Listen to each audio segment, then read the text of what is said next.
What do you think is the most popular one? Get to the chopper or hasta Get to the chopper! I am with the one and only Arnold Schwarzenegger, my dad and I's biggest idol growing up, and we're in the kitchen here. We've been having an amazing conversation, talking about stuff we can't share, but let's talk about Total Recall. I have it recommended in my top best books. So Good taste. good taste? Yes. You know, the first thing I would say about the book is, we were just talking about this. What do you think? Do you think it was important, your upbringing, to reprogram your mind? Because in the beginning chapters, you talk about how your dad made you work out before you ate. Well, it was all about being useful.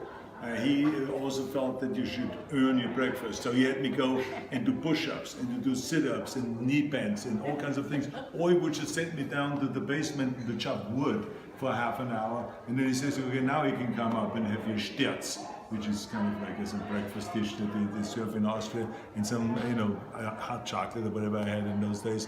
And then we'd go to school. So, I mean, you had to earn your breakfast. So I think all of this stays with you for the rest of your life. Because so many people procrastinate. You don't seem to have a problem procrastinating. No, I don't procrastinate because I see a very clear vision of certain things, a certain goal, and then I go after it, because you snooze, you lose. Right. So to me, there's no such thing as like, I like to take a vacation and I like to go and rest and all those kind of things. But when I'm on a mission and when I go after something, I go after it with vengeance. I mean, there's no stopping. Yeah. Now, number two, 3 points. So number one, your upbringing. Number two, and we talked about this a little earlier, what is the secret for somebody watching? Because all throughout the book, you thought bigger than everybody else. When it was bodybuilding, you were saying you didn't just try to become Mr. Austria, you want to be Mr. Olympia. When it came to movies, you didn't just want to be in a movie, you wanted to be the biggest, highest grossing movie star of all time. What can somebody do watching to overcome the fear of thinking big? Most people are just too afraid to think big.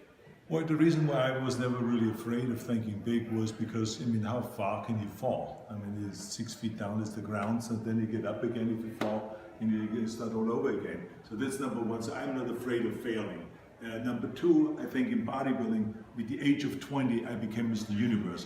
I accomplished my goals. I knew that through hard work and the various different rules that I applied to become the world champion, and having a very clear vision that I'm going to be that world champion, just like Reg Park, that was important to me. So when I did that, I realized that you can do this with anything. It takes just as much effort. It doesn't take any more effort. You just have to believe in yourself, and you have to believe 100% on your goal. And then it becomes such a pleasure to work towards that goal, no matter how big the struggle is, because you know that every struggle and every effort you put in takes you one step closer accomplishing that goal.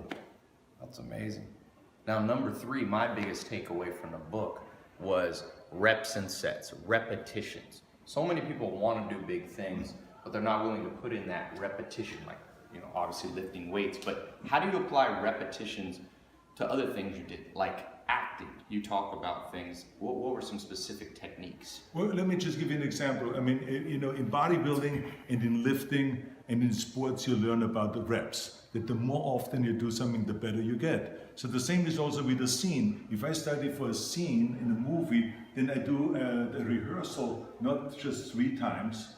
I do it 20, 30, 40 times, that scene. So when I get to the set, I know the dialogue, and I then can move around freely and just be the character, rather than having to worry about the dialogue and the sentence and the way it's structured and all those kind of things. So it's reps. And the same thing is with everything else. Look, in skiing, the more you ski, the better you get in skiing. The more you play the piano. Look at these little girls that you see sometimes on stage. They practice 7 hours a day piano. It's reps. It's reps. That's why I said to people, the key thing is, and one of the rules of success is to work your ass off. Reps. There is no shortcut. Forget about the shortcuts. Just work your ass off, and then you will accomplish something.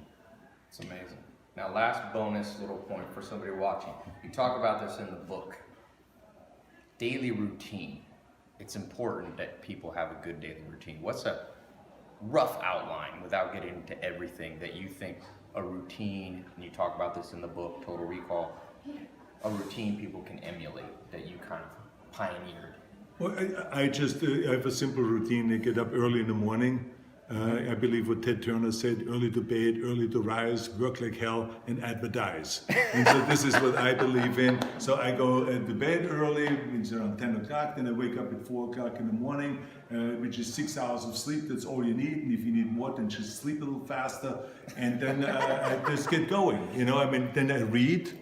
Yeah. I read the newspaper, I read articles, I go on the internet and I read, and then by the time comes 6 o'clock, I get on my bike, I ride down to the gym, I work out for an hour, then I ride back again, have my breakfast. So this is a routine just to get the day going before I ever go to the office or before I start some serious work. So it's a routine. And empty, you like the empty stomach workout?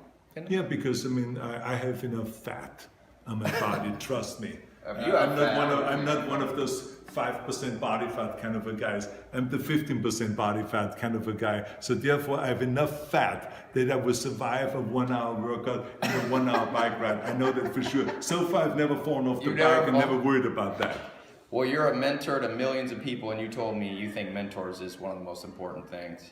Well, mentors is extremely important, and we talked earlier about reading books. It is great to read about great people, about great presidents, about great athletes, about great business leaders and so on, because you can learn and you can emulate and you can shoot for the same kind of goals because you know it has been already done, so therefore why not do it the same thing again and then maybe go even beyond that. So I think that motivations and having idols, to me, having like someone like Nelson Mandela, that is a great idol of mine, about forgiveness and about bringing people together. Who is a better teacher than him? Yeah. Or the courage of Gorbachev, for instance, the guy that grew up under communism, yeah, and then dismantled communism when he was on the top, yeah, when he was president, because he realized it didn't work. How great is that? How much balls does it take to do something like that? So to me, I admire people like that. Or Ronald Reagan, who was a conservative, but he was able to work with Democrats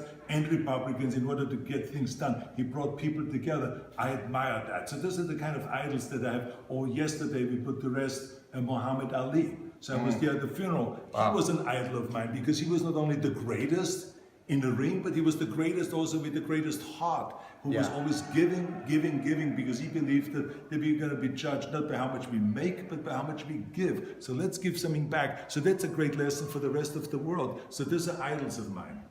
Yeah, well, you're an idol. I have a TEDx talk. It's one of the top 15, and I named you as the top 5 mentors. So I appreciate this kitchen talk, and this was amazing. My dad was a pro bodybuilder. If he knew I was here, my dad would have a heart attack. But thank you so much. Absolutely. That was amazing. Now go out. I'm telling you this. People know me for having the biggest book club in the world. Top 10 books. Arnold Schwarzenegger wrote a book. It's called Total Recall. It's his autobiography from start to finish. I am not being paid to recommend this book. I am telling you, it is one of the great ones out there. So click the link. I'll put a link straight to Amazon. Please buy it. Hasta la vista, baby. You and I, we're going to the Rob Report. Yes. We're going to be judges in Napa. the car. They'll be driving Bugattis and Ferraris and Porsches and everything. I'm gonna drink wine. So your favorite book is? Favorite book of all time, Cervantes, obviously. Why? I would just have his book is his life, and his life is the most incredible. Release, it comes up, flipped it through the air and travel up your sleeve and landed on your face. No, you're gonna jump? Yeah, you turn.